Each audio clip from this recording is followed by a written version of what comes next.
Hi guys, today I'm going to be talking about the Forex market and sort of the basics of it and how to get involved in starting to trade foreign currencies.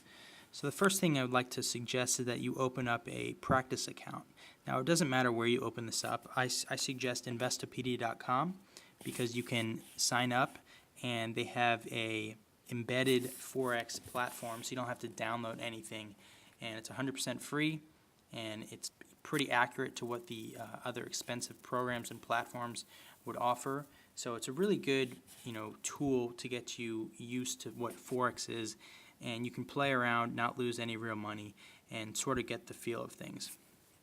So once you get on here, you obviously see all the currency pairs on the left side, and you see a graph of whatever currency you pick. So in Forex, you have what's called a bid and an ask price.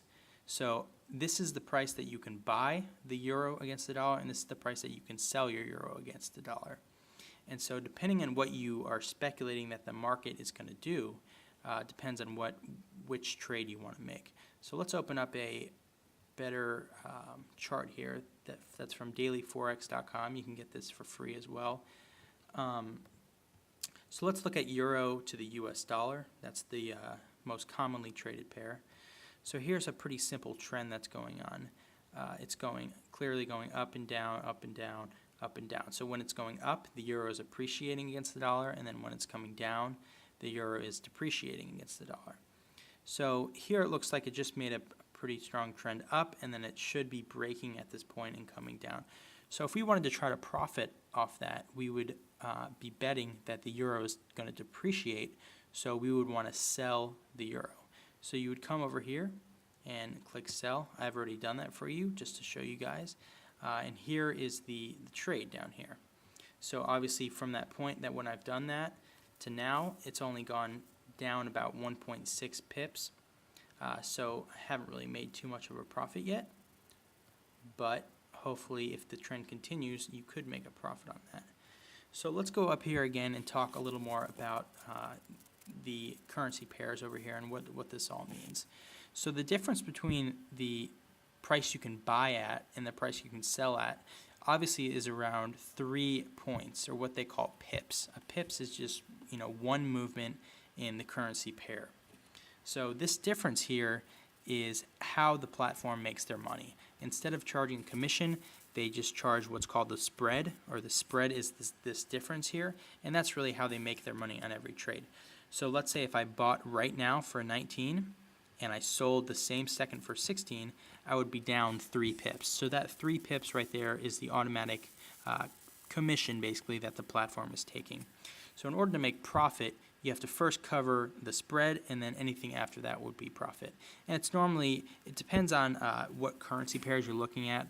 The more highly traded currency pairs are often the ones with the lowest spread, so that's basically the lowest commission.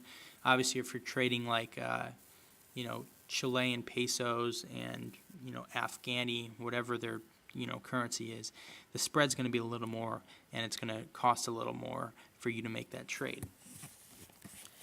So let's go ahead down here and look at our trade, what we just made. So we're betting again that the euro is going to depreciate against the dollar, and then when it gets down to a point where we like it, let's say at this horizontal line I put in would be a good spot at 1.3543.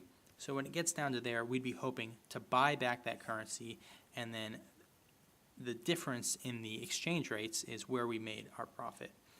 So let's say we didn't have time to sit around here and we wanted to make sure that trade got met if it ever went down there. You can go ahead and put in what's called a take profit or a limit order. You can also do that for downside protection as well. So let's say I was wrong about the speculation and that instead it made a strong uptrend from there and started a new trend. I could put in, let's say, I'll put in a line right. Oh, sorry, wrong one. I could add in what's called a stop loss, where basically it would stop you before you lost too much money. So we'll go ahead and put in both of those just in case and see what happens. So first let's put in our take profit or our limit order. So 1.3543, that's where we're hoping it would go. So the currency go in here, down here, and we're going to add a condition. So we're going to do take profit and a stop loss. So what we wanted at our take profit was 1.3543. So let's go ahead, 1.3543. And the stop loss was up at 1.3632. 1.3632.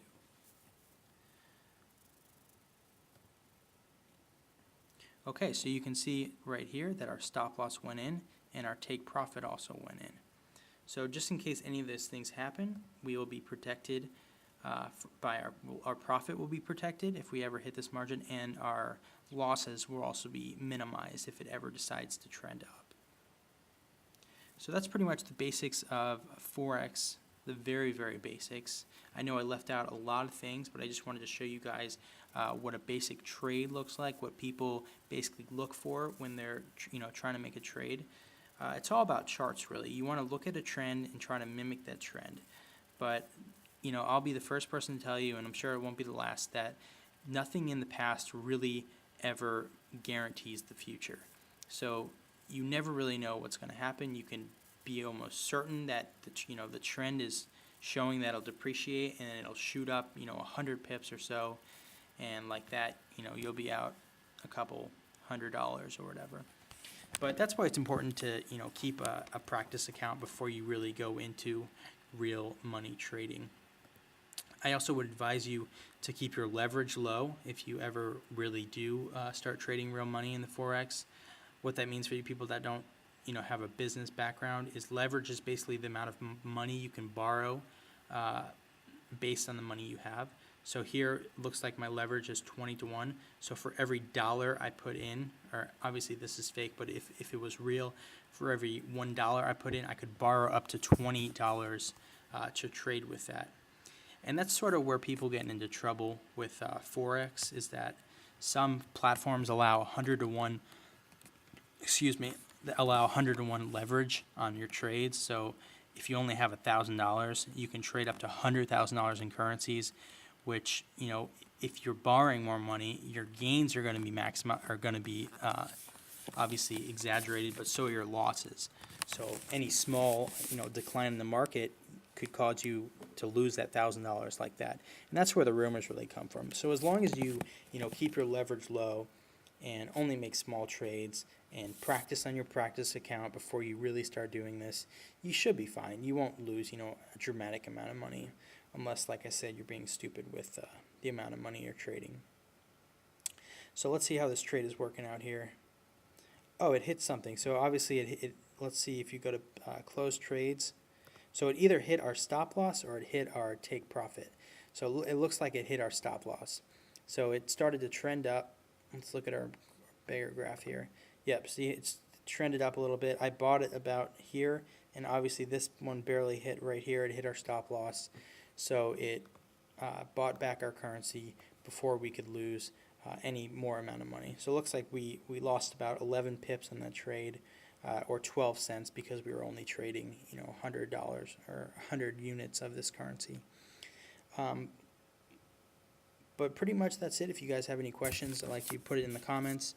I will be making more videos about more advanced topics in Forex, but I just wanted to show you, like I said, a basic Forex trade and what people do and how they protect their gains and their losses.